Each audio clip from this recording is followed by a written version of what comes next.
হাবুট এবং নাবুট নিয়ে কি মন্তব্য করছেন ডক্টর এনায়েতুল্লাহ আব্বাসী হুজুর?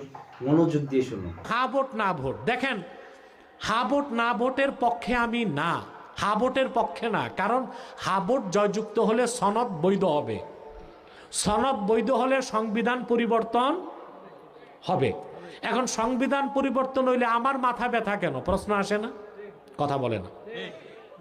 আরে ভাই, 1977 সালে প্রেসিডেন্ট জিয়াউর রহমান হা ভোট করছিল 30শে মে 1977।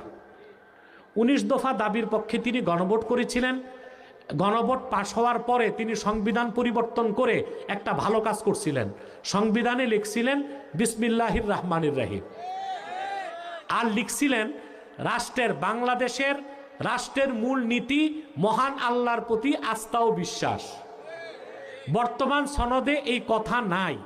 এখন যদি হা জয়যুক্ত হয়, সনদ জায়েজ হয়, সংবিধানে যে আল্লাহর প্রতি আস্থা ও বিশ্বাস এই কথাটা বাদ দিতে হবে না? এটা কি কোনো মুসলমান চাইতে পারে? কারণ আপনারা হা ভোট কেমনি দিবেন?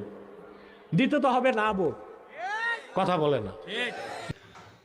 তো ওনার এই কথার সাথে আপনারা একমত কিনা অবশ্যই কমেন্টে জানিয়ে দিবেন।